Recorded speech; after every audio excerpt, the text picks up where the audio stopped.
Hola amigos, ¿cómo están? Les saluda Tony Flores, vocero oficial de ayudandoalacomunidad.com, con este nuevo proyecto que les estamos trayendo a ustedes, un nuevo podcast con el nombre de Ayudando a la Comunidad con Tony Flores Oficial. Vamos a tener invitados, vamos a tener información, educación para todos ustedes, guía que nuestra gente necesita. Y hoy, precisamente, empezando el primer capítulo, el primer programa, tengo de invitada a Clara Bravo. Clara, ¿cómo estás? Hola Tony, muy bien, un gusto, un placer estar aquí nuevamente, pero esta vez con un proyecto tan bonito para toda nuestra gente, en el cual, bueno, me estoy muy encantada, es un placer de participar en este proyecto, Tony, porque, bueno, va junto también con mis valores, que son ayudar a la gente. Exacto. ¿Y de qué te gustaría que empezáramos hoy? Que es el primer programa, ¿eh? ¿Qué vamos a hacer? Sí, Tony, me gustaría que la gente conociera más acerca de usted y que empezáramos hablando acerca de dónde es originario, Tony. Entonces la entrevista va a ser para mí. Claro. Vamos a decirle a la gente quién soy, de dónde vengo, mis raíces. Empecemos. ¿Qué me quieres preguntar? Tony, si puede decirle a nuestra gente de dónde es originario. Soy originario de México, el país en donde fui registrado en Guadalajara, en un lugar que se llama Ocotlán, Jalisco. Un lugar hermoso que cuando llegamos ahí, mis hermanos, mi madre y yo, fue un paraíso para nosotros porque veníamos de la Ciudad de México. La Ciudad de México es una selva de asfalto, en realidad algo que lo puedo mencionar, hay unas historias muy bellas, hay unas historias que son muy tristes, hay otras historias que son medianas, vamos a decir, en cuestión de vida, ¿no? Nuestra infancia fue muy dura, durísima. No me voy a poner a decir detalles ahorita, pero podría decir que nuestra historia fue muy dura, muy dura. Eso nos obligó a estar viajando a varias partes de México, lo que es Veracruz, Querétaro, muchas partes, hasta que por fin decidimos y mi madre nos llevó ya con mi padre a vivir en Ocotlán, Jalisco. En Ocotlán, Jalisco, ahí vivimos una vida muy hermosa. Fue donde cambió todo. Todo cambió en nuestra vida porque fue un lugar fantástico. Vivir en provincia es algo que mucha gente ha de pensar de ciudad, que no es así, pero vivir en provincia es hermoso. Son cosas que uno nunca ha vivido en realidad en una selva de asfalto como lo es la Ciudad de México, que es duro. Allá en la Ciudad de México tú puedes pedir ayuda a una persona si es que estás en la calle y no tienes que comer y no te ayudan, ¿eh? No te ayudan. En provincia es muy diferente. En provincia tú te acercas a un lugar y antes de que pidas de comer, ya te están dando de comer. Ya te tienen ahí un manjar completo de cosas. Y lo que pasó fue de que mi papá vivía en Estados Unidos y él iba mucho a Ocotlán, Jalisco. En Ocotlán, Jalisco, ahí vivimos en una casa de Infonavit. No éramos una familia adinerada, pero vivimos muy bien. Pero a mi papá le gustaban mucho las cosas americanas. Como él venía de acá, de Estados Unidos, que trabajaba acá y se iba para México, sí, pues llevaba cosas de Estados Unidos, ¿no? Llevaba un motorhome, que mucha gente no debe saber qué es, pero es una casa rodante. Es como un camión, pero adentro es una casa. Tiene cocina, tiene recámara, tiene todo, es hermoso. Y le empezaron a poner el ojo. A mi papi le gustaba mucho, que en paz descanse mi papi, le mando un saludo, un beso al cielo. Le gustaba mucho, pues, ser medio presumidillo, ¿no? Como en esos tiempos la gente, sí, pues, se daba sus lujos, ¿no? Y él, en andar en un motorhome americano, en tener dólares para gastar, pienso que lo confundieron de alguna manera muy grave y eso forzó a que la historia que te voy a contar enseguida sea por qué estamos aquí en Estados Unidos. Ok, Tony. Bueno, justo a eso iba a ir. Ahorita que me estaba mencionando acerca de su papá, que de ahí, ¿cómo fue su travesía o qué fue lo que lo originó a venirse a Estados Unidos? Bueno, te vas a sorprender y nuestra gente se va a sorprender también. Antes de entrar en eso, mi papá era cazador. Le gustaba mucho la cacería y él nos enseñó a cazar. Nos hizo cazadores. O sea, amamos la cacería en realidad, más que nada de aves. No tanto de venado, como muchos les gusta ir a cazar venado. Lo experimentamos muchas veces, pero nunca cazamos un venado. Oh. Siempre fueron aves y hay un ave que es una paloma que le dicen huilota. Allá en Jalisco le dicen una huilota. No sé en otros estados cómo le llamen. Y a mis tíos y a mi padre le decían los huilotos, porque antes Ocotlán era un pueblo. Ahorita ya es una ciudad hermosa, pero un pueblo hermosísimo. Empezamos la cacería, ahí nos adentrábamos a la Sierra Madre y mi papá nos perdía en la Sierra Madre. No sé si tú sepas qué es la Sierra Madre. No, Tony, nunca he visto. Es todo lo que cruza desde México hasta Latinoamérica, hasta acá en Estados Unidos, una franja, vamos a decir, es nuestra selva, ¿no? Es ahí donde es el pulmón, yo pienso que de Latinoamérica, pero te metes ahí y es como si te metieras a un paraíso, pero te pierdes, llegas a un momento en que ya no sabes dónde está la entrada ni la salida. No, okay. Y eran horas de caminar y buscar cómo íbamos a salir, pero ya salíamos con lo que habíamos cazado, llegamos a paraísos fenomenales. Mucha gente se va a acordar de muchas cosas, sí que han experimentado eso, si son cazadores, ¿eh? Pero todo eso, esa vida hermosa, esa vida no de lujos, pero sí muy bonita, nos llevó a que quizás confundieron a mi papá que tenía dinero. Oh, okay. Sí. Y un día estábamos desayunando en la casa. Y allá en Ocotlán, como en muchas partes de México, se acostumbra a tener la puerta abierta, no hay problema, no tienes miedo de que te vaya a pasar nada. De repente entraron dos personas, mi papá se llamaba Salvador, entraron y dijeron, Chavita, y mi papá se paró de la mesa y dijo, sí señores, y eran dos personas armadas. Nos apuntaron con las armas y mi papá les dijo, señores, son mis hijos, están pequeños, sí. Es mi esposa, por favor cálmense. En eso entraron más o menos como unas 10 o 15 personas más con cuernos de chivo a nuestra casa. Nos metieron a un cuarto. Recuerdo que en ese cuarto estaba yo con mis hermanos, mi madre y una persona que nos estaba apuntando con un arma y le temblaba horriblemente la mano. Y mi mamá le decía, ¿sabes qué? Cálmate, son niños, ¿qué es lo que quieren? ¿Qué están buscando? Hagan lo que tengan que hacer, pero váyanse, por favor. Entonces entró una persona y nos dijo, o se calman o aquí todos mueren. Y se llevaron a mi papá. Y se llevaron todo lo que teníamos, que en ese tiempo era la pasta de dientes americana, porque mi papá nos llevaba pasta de dientes americana. Sí. Se llevaron todo menos los muebles. Se convirtió en una travesía estar buscando a mi papá, a ver en dónde estaba. De repente apareció. Yo pienso que mucha gente no sabe cómo es un secuestro o han experimentado cosas así y es horrible, es horrible. De repente se apareció un abogado supuestamente que nos iba a ayudar, pero ¿de dónde salió este abogado? ¿Quién sabe? O sea, ya era una trama de una mafia en ese tiempo, sí, de que secuestraban gente. Entonces nos dirigieron a un lugar en donde supuestamente tenían a mi papá, pero no, era otra persona bajo el nombre de mi papá. Oh, okay. Llegamos hasta la cima, hasta un lugar donde encontramos y nos dijeron quién tenía a mi papá. Llegamos, sí, a ver a esa persona, no voy a mencionar nombres, pero esa persona, llegamos mi mamá y yo, y estaba resguardada esta persona con varias personas armadas, con cuernos de chivo, con armas. Y entramos a una sala y en esa sala nos dice este hombre, quiero que me den $2 millones para poder dar a Salvador para atrás. Le dijimos, pero ese tipo de dinero no lo tenemos. O sea, ¿quién iba a tener en ese tiempo 2 millones? Menos nosotros, $2 millones. Era, sí, inaudito. Increíble. Eran bandas, yo pienso, que se dedicaban a eso. Al final dijo que si no entregábamos ese dinero nos iba a entregar a mi padre cremado. Yo en ese momento yo no sabía qué era cremación. Yo no sabía que quemaban a una persona y te daban las cenizas. Sí. Entonces, cuando vieron que en realidad ya vieron que no había dinero, que no había nada, en realidad nos entregaron a mi papá.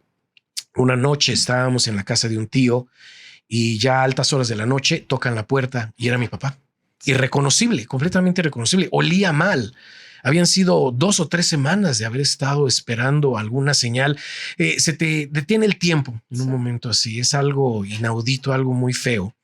Después de eso me contó mi papá en una historia que cuando lo soltaron, él pensó que lo iban a asesinar porque lo soltaron en un baldío y le dijeron no voltees y le pusieron su chamarra encima de la cabeza.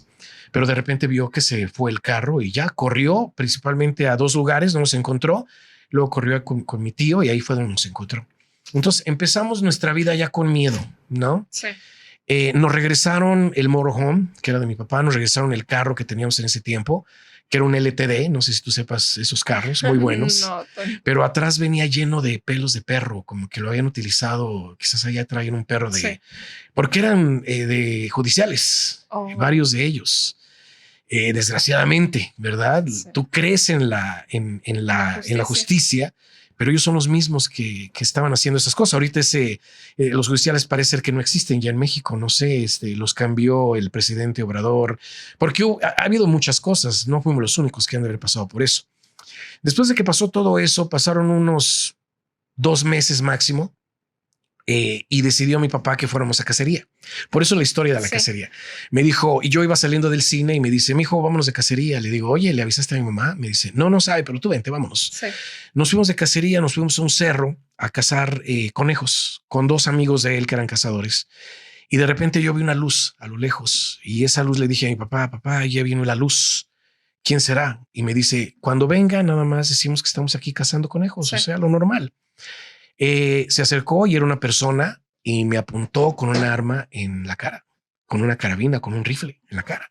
Tony, disculpe que lo interrumpa. ¿Usted más o menos qué edad tenía en ese tiempo? ¿Era todavía adolescente? Como 16 años más o menos. Fue en el interín de venirnos para acá. Okay. Me apuntó en la cara. Carlos se siente horrible en una situación así. Sí. Después se alejó más porque vio a mi papá que iba manejando. Estábamos adentro de la camioneta. Y después se alejó más porque venían los 2 cazadores y los desarmó. Les dijo, tiren las armas. Tiraron las armas. Mi papi era boxeador. Él fue boxeador. Él le decían el Kid Leoncito. Oh, ok. Interesante. Sí, fue boxeador en México. Muy famoso él en aquellas épocas. Sabía pelear, sabía dónde dar golpes. Sí. Entonces, en ese momento nos dijo esta persona, ¿sabes qué? Los espero atrás en la camioneta. Vayan para atrás. Y me dijo mi padre, ¿sabes qué? Me dijo, esto es grave. Nos despedimos, mi papá y yo en ese momento. Y me dijo, mijo, lo único que quiero que hagas es que tenemos que defender nuestra vida. Sí. Te vas a ir al arma de esta persona, vas a agarrar el rifle de lado. Ya me enseñó cómo, me dijo cómo. Y yo me voy a ir a los golpes con él. No va a poder resistir los golpes que le voy a dar. Dije yo, perfecto, yo iba a seguir las instrucciones que me estaba dando mi padre. Sí. Cuando nos salimos y fuimos atrás de ahí y me dio la señal, me dijo, ahora... Yo me fui en contra de esa persona y mi papá también, pero en eso salieron 4 o 5 personas más con cuernos de chivo y nos quedamos. Eran los que les decían las madrinas, los que ya habían ido al primer secuestro de mi papá. Nos estaban siguiendo porque esas personas pensaban que en realidad teníamos dinero. Fue horrible en ese momento. Para el tiempo, todo se ve como de cámara lenta y de repente empezamos a ver muchas luces que venían a lo lejos, porque estábamos en el campo.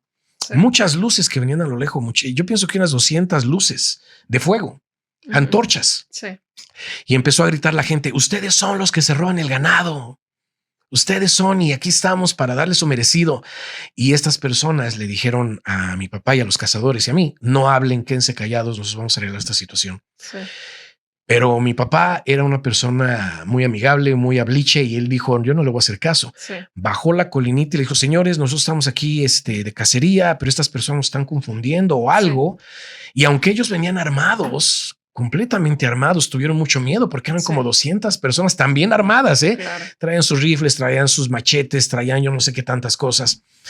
Y se identificaron en ese momento como Judicial Federal. Se identificaron. Ya no quisieron hacer nada porque era muchísima gente en contra de ellos y lo único que nos dijeron, ¿saben qué? Váyanse aquí derecho y van a encontrar una vereda a la izquierda, se van ahí a una casa, ahí nos esperan. Sí. Yo en ese momento pues estaba chavalo, ¿no? Sí. Era un joven. Le dije, papá, ¿de verdad vamos a ir ahí? Me dice, no, hijo, ¿cómo crees? Vámonos. Sí.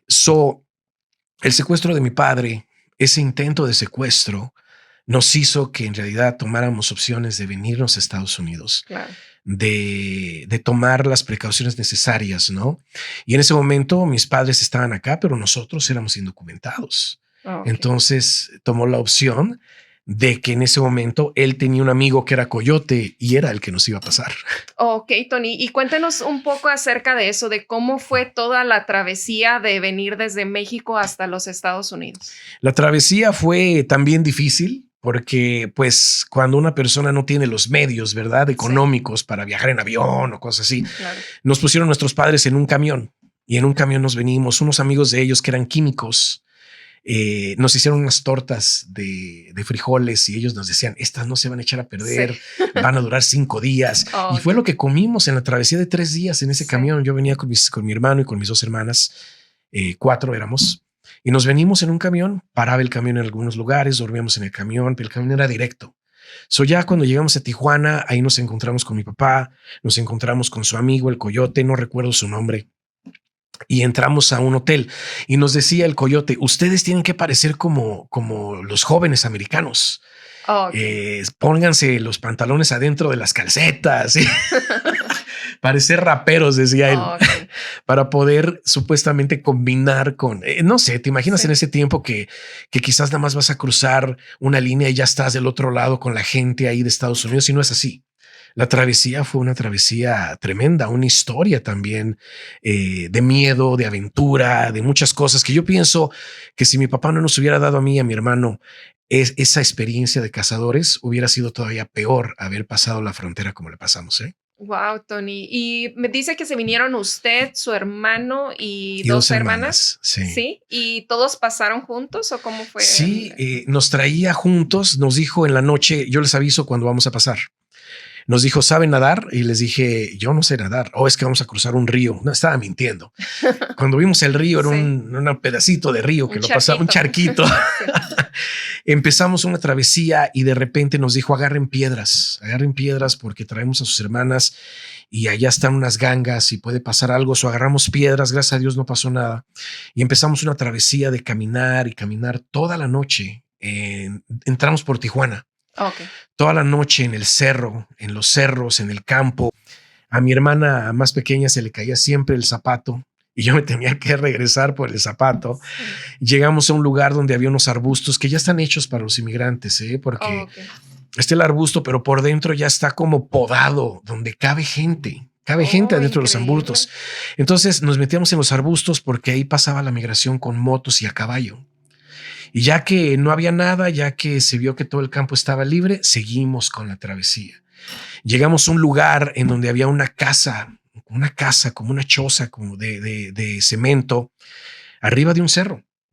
Y había como un lavadero gigante y ahí estaban llegando todos los inmigrantes. Yo pienso que mucha de mi gente que ayudamos se ha de combinar con esto. Todavía ha de existir eso ahí cuando pasa, no sé, pero esa casa está arriba del cerro y de repente se empezó a sentir una sensación extraña y se empezó a oír un ruidito en el cielo. Y empezaron a gritar, el mosquito, el mosquito. Yo decía, el mosquito, así le dicen al helicóptero de migración. Sí. Empezó a llegar, llegó encima de nosotros en migración en helicóptero y de repente empezaron a llegar trocas de migración con agentes de migración y nos empezaron a perseguir. Nosotros empezamos a correr. El coyote nos dijo, corran. Bajamos por una colina donde había varios arbustos y desgraciadamente mi hermana más pequeña se escondió en el primer arbusto de hasta arriba. Imagínate nada más. Nosotros abajo. Sí. Ahí le tocó un agente de migración que se le paró a un lado. Gracias a Dios no la vio. Pero este agente con los demás que estaban ahí nos dijo, regrésense a su país, hijos de todo, diciéndonos groserías, ilegales de esto, ilegal. No pueden estar aquí. Y sacó su arma y empezó a disparar al cielo. Yo pensé que en ese momento mi hermanita se iba a parar de asustar y la íbamos a perder. ¿Qué íbamos a hacer en ese momento? Sí. Gracias a Dios mantuvo la calma, se paralizó, yo no sé. Y de repente se fueron porque se fueron a perseguir. Éramos muchos inmigrantes en ese momento. Iba mucha gente. Sí, que corrió para muchos lados. Entonces, cuando ya se fueron, empezó de nuevo la travesía. Y yo pienso que como empezamos como a las 6 de la tarde, llegamos a cruzar la frontera completamente como a las 6, casi 7 de la mañana del otro día. Cuando llegamos vimos un puente que es un freeway, que nosotros no sabíamos ni qué era eso.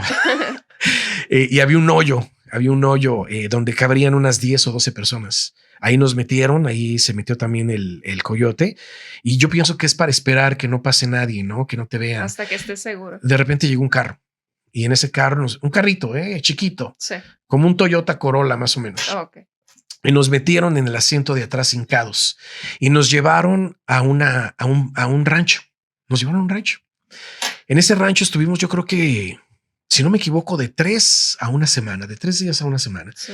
Ahí fue donde conocí la leche de aquí de Estados Unidos, que me enamoré de la leche. O sea, yo nunca había tomado leche tan rica. Sí. Bueno, es riquísima en México, pero la de aquí parece ser como que no es leche. O sea, sí. Pero me gustó mucho y nos sacábamos galones y galones de leche hasta que una tarde llegó uno de los muchachos que nos atendían ahí. La señora muy noble también se portó con nosotros, la dueña, yo pienso. Sí. Dijeron, ya no está la migra San Isidro. En San Isidro hay otra garita, por el que no sabe. Siempre en todas las fronteras hay 2 garitas, la de entrada y luego cuando entras ciertas millas hay otra garita donde está migración. Sí. Nos dijeron que ya no había nadie, entonces en ese momento nos subieron al carro de nuevo, a ese carrito blanco, nos hincaron en el asiento de atrás a mí y a mis 3 hermanos y pasamos. Pero lo malo de esa travesía, que eso sí le echo la culpa al coyote, es que si ya pasamos la segunda garita y todavía faltaban 2 horas y media para llegar a Los Ángeles, ¿por qué no decirse, sabes qué, niños? Ya siéntense, ya pasamos el peligro. O a la gente que traiga, ¿no? Ya siéntense, ya pasamos el peligro. Te traen con las piernas que ya no las sientes porque vas hincado. Todo entumido. Todos ahí en bola. O sea, cuando llegamos a la casa de mis papás, no nos podíamos ni bajar al departamento. No nos podíamos ni bajar del carro porque no sentíamos las piernas. Pero imagínate una persona enferma, un coágulo o algo, ahí se les puede morir a alguien. Claro. O sea, no la piensan, ¿verdad? Pero en fin, ya en ese momento llegamos con mis papis y vivían ellos en un departamento, en un single. Y ahí empezamos nuestra vida en Estados Unidos. Ahí fue nuestra llegada a Estados Unidos. Tony, ¿y usted cuando recién llegó a Estados Unidos, a qué lugar llegó directamente? ¿A qué ciudad? A Los Ángeles, al este de Los Ángeles, a East LA, a Boyle Heights se llama. Ok, y usted siempre ha vivido en Los Ángeles. Totalmente. Entonces, desde que llegó aquí a Estados Unidos. Ya después ahorita ya no, pero ahí mi madre sigue viviendo en esa ciudad.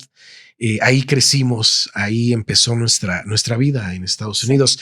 Inclusive en esos departamentos hicieron a mi papá manager de los departamentos, que él cobraba la renta, le confió mucho el dueño de los departamentos y nos dio el sótano. En el sótano lo agarramos mi hermano y yo y decíamos que era nuestro penthouse.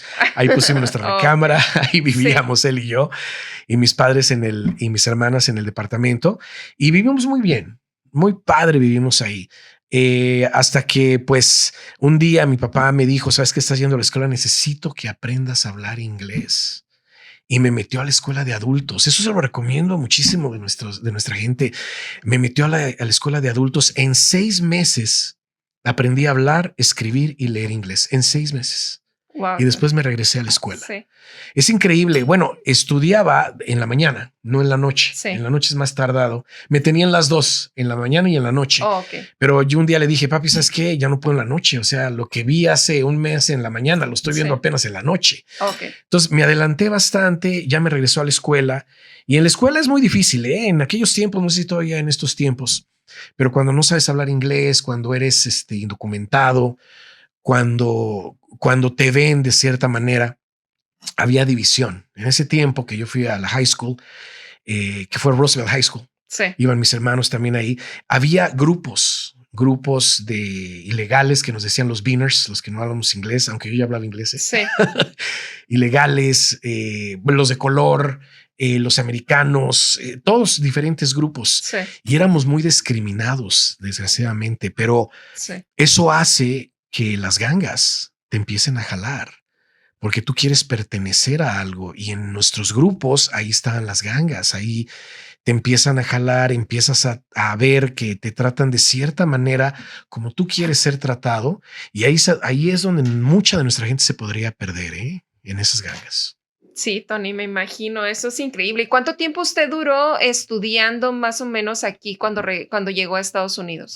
Bueno, ya que estábamos aquí, hice la high school, hice también el college. Sí. Antes de empezar mi negocio, hice la high school, hice 3 años de colegio, pero yo ya traía la sangre de emprendedor. Sí. De emprendedor porque desde niño yo ya vendía cosas, imagínate. Sí. Allí en México, me voy a transportar a México, por ejemplo, una huelga en la escuela y nos daban volantes para pasarlos a los padres.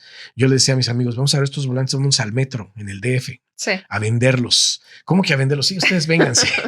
Íbamos y pedíamos $1 por boleto, que porque no nos estaban dando clases y todo eso. Ay. Pero después te robaban. Sí. O sea, yo te podría decir que en México, pues también no, en el DF no estábamos muy bien. Y cuando estuve en la escuela por allá, me robaban casi todos los días a la salida de la escuela. Con picayelo, con desarmador, con cuchillo, con navaja. O sea, también porque no era un niño aplicado. Me tocó ir en la tarde. O sea, fíjense las cosas que pasa uno, ¿no? ¿Cómo le cambia la vida? Después, ya aquí en Estados Unidos, que empezamos a vivir y que empecé a ir a la escuela, empezaron las gangas, ¿no? Nos jalaba mucho eso y más que nada que vivíamos en el este de Los Ángeles, en Boyle Heights, donde hay varias gangas y nos llamaba mucho la atención todo eso. Nos empezábamos a juntar con ellos, empezábamos a salir con ellos, hicimos cositas no graves, pero cositas que uno tiene que hacer. Y después yo decidí que me gustaba mucho la onda disco. En ese tiempo había una onda disco que me gustaba mucho. Me empecé a juntar con ellos, me empecé a juntar con un club de troquitas. Son como pickups, pero son chiquitas, mini troquitas. Sí. Y había un club, yo andaba con ese club, andábamos para todos lados, hasta que ya después un día mi papá me dijo, llegó a la casa y me dice, ¿sabes qué, mijo? Ya me cansé que estés de huevón. Así, con esas palabras. Necesito que te pongas a trabajar. Te tengo algo. Ok, pero en ese tiempo usted estaba estudiando, ¿no? Sí, yo estaba estudiando. Y su papá quería que también empezara a trabajar. ¿Y en qué empezó Tony a trabajar? Me compró él una troquita de ice cream. De esas que vas por la calle manejando y va con la musiquita. Y me puso a trabajar en eso.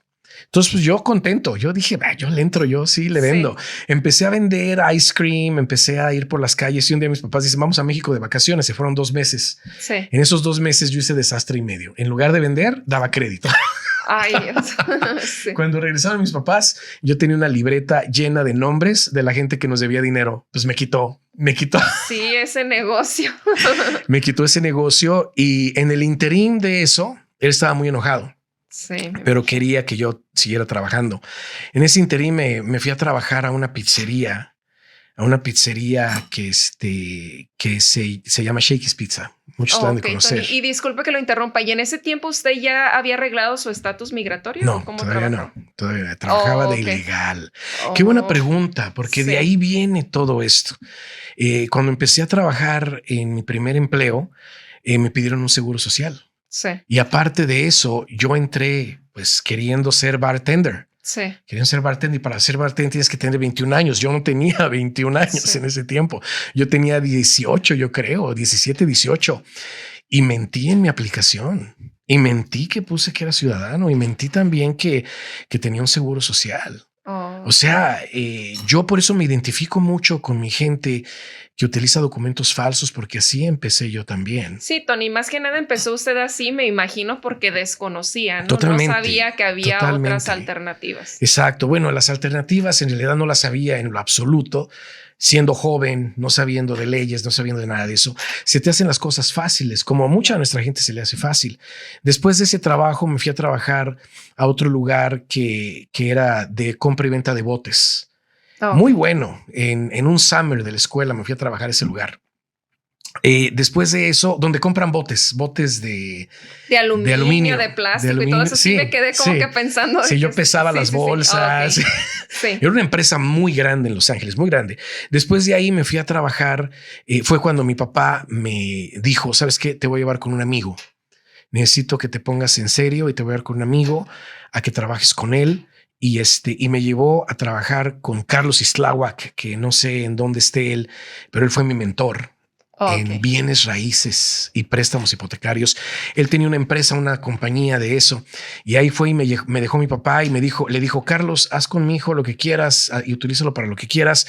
Él viene a aprender. Bueno, Carlos en ese tiempo pues me vio como una ayuda, ¿no? Sí. Veme a traer esto, límpiame la oficina. Estuve de todo. Limpiaba yo la oficina, traía los chicles, los cigarros, el chocolate, las sodas, todo el lonche. Hasta que un día dije yo, bueno, yo veo que todos aquí están haciendo dinero. ¿Yo por qué no? Y le pregunté a él y no me daba la oportunidad. Hasta que un día dije, pues, la mente que tiene uno, ¿no? Sí. Me le voy a parar y voy a empezar a aprender de ellos, a ver qué aprendo. Sí. Y me le paré una vez al top producer, al mero que vendía mucho ahí. Sí. Y era una persona, pues, no de buenos amigos. O sea, lo veía uno para abajo. Sí.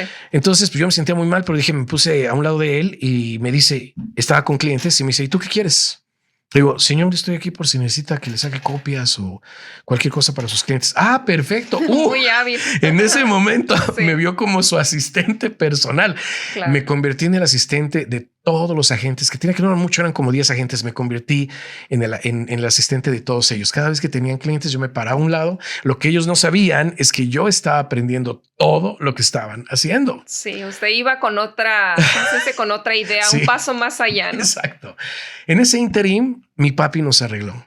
Mi papi nos arregló, agarramos la residencia legal, gracias a Dios, después nos hicimos ciudadanos, pero ya agarrando la residencia legal, que fue una experiencia inolvidable porque es algo bonito cuando agarras documentos y regresas a Tijuana, vamos a decir, yo regresé, se salen las, sí, pero se te salen las lágrimas. Sí. Cuando ves la bandera de México, bueno, la bandera de cualquier país que tú fueras, ¿no?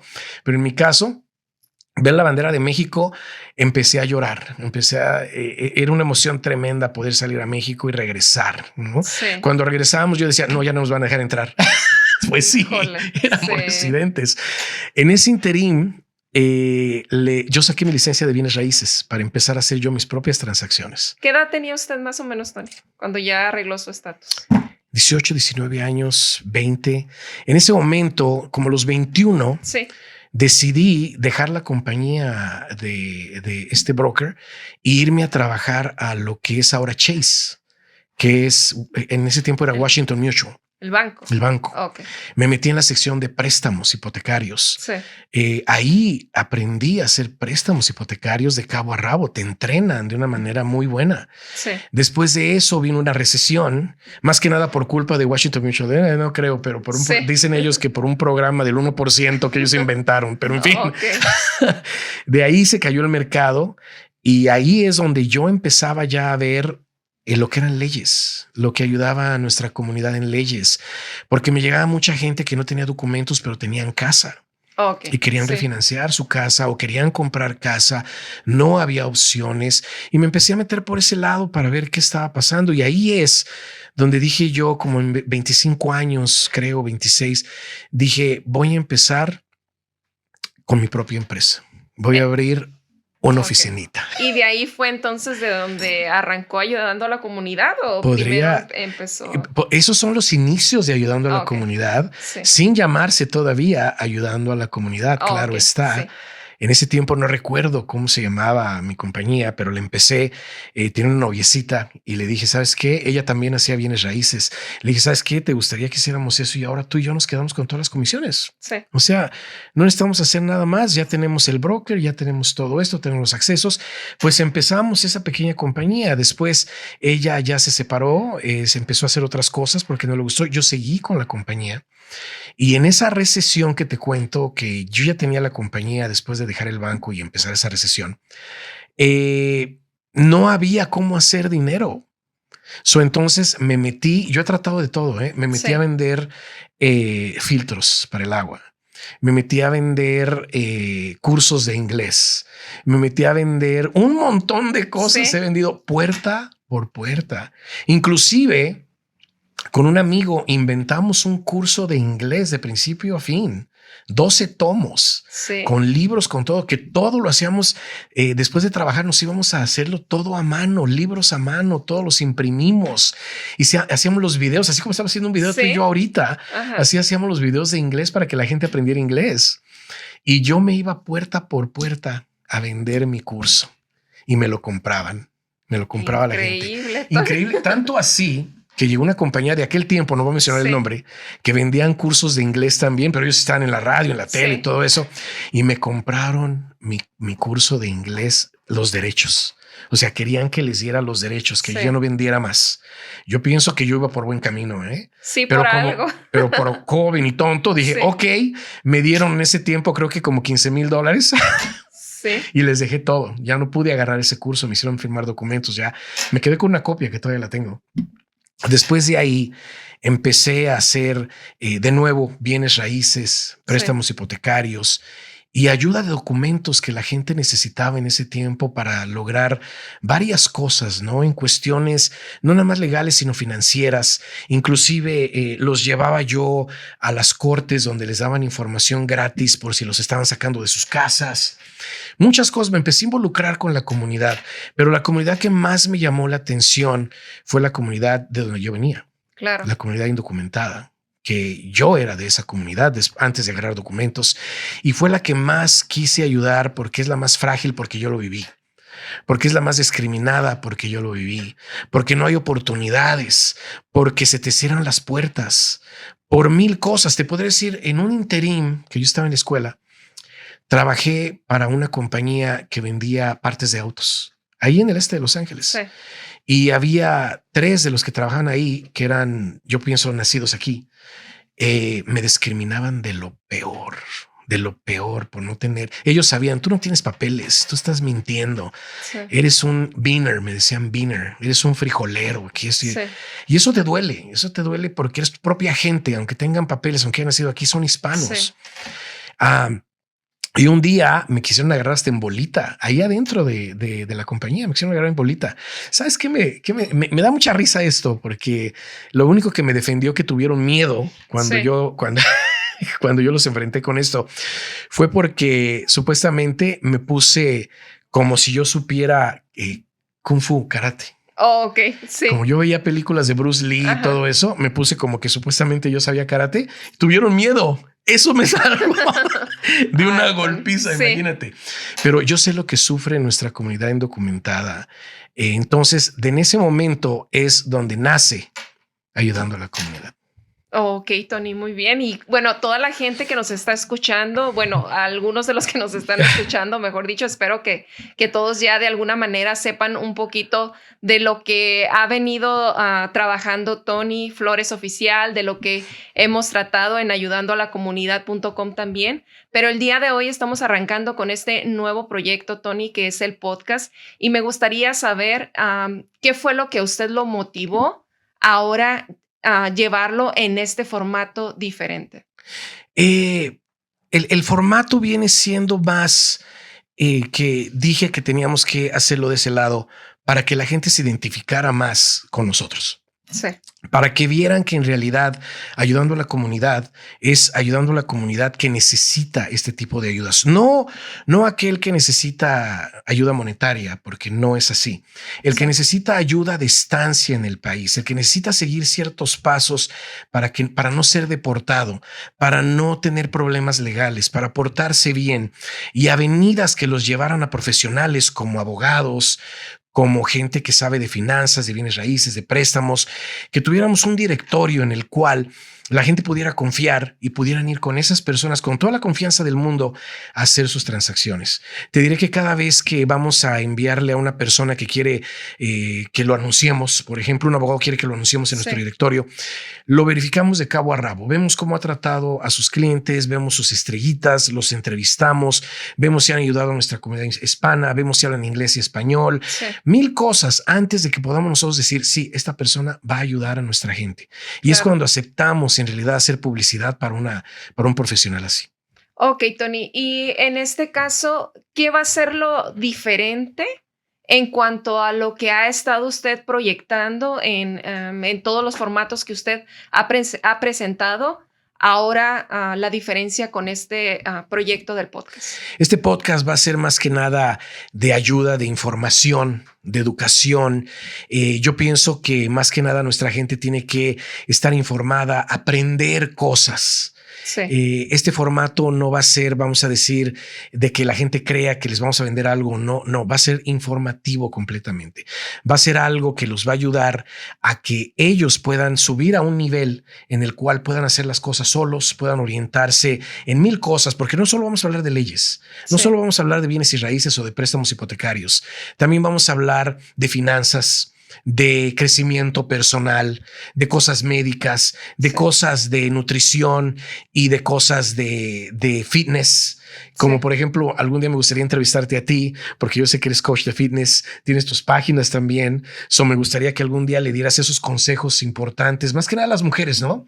Que están buscando cómo bajar de peso, cómo crear más o quedarse con sus músculos en lugar de perderlos. Muchas cosas que también podrías tú aportar en este programa. Bueno, pues muchísimas gracias, Tony, por tomarme en cuenta, por considerarme. Y claro que sí, como le dije al inicio, compartimos los mismos valores de ayudar a la gente y pues sería un placer también, un honor poder participar. Gracias. Y este es el primer programa. El segundo programa les voy a traer una entrevista porque de bienes raíces, y les voy a decir porque, de préstamos hipotecarios más que nada, porque hay muchas preguntas de un programa nuevo que salió que la gente puede comprar con el 3.5% con el número de ITIN, sin crédito, con 6 meses de empleo. O sea, hay muchas preguntas acerca de eso que una persona con documentos no tiene acceso.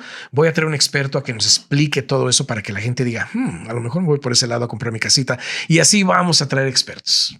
Ok, Tony. Y también me gustaría saber más que nada si en este nuevo formato vamos a tratar un poco de temas, más sensibles en cuanto a lo que es la salud, no solo física, sino también mental. Y si planea traer a gente que pudiera ayudar a nuestra comunidad inmigrante, porque muchas veces se enfrentan a desafíos. Bueno, ya platicó un poco acerca de su historia, de cuando se vino aquí a los Estados Unidos. Es un cambio pues muy grande, muy drástico. Entonces, pues me gustaría saber si planea tomar en cuenta también esos temas. Claro que sí. La educación mental es algo muy importante y lo vamos a traer para nuestra gente, para nuestro público, porque es esencial que vengan psicólogos, que venga gente que sabe de todo esto, inclusive de motivación personal, para que nuestra gente esté al 100% con ellos mismos. Eso es lo que queremos hacer.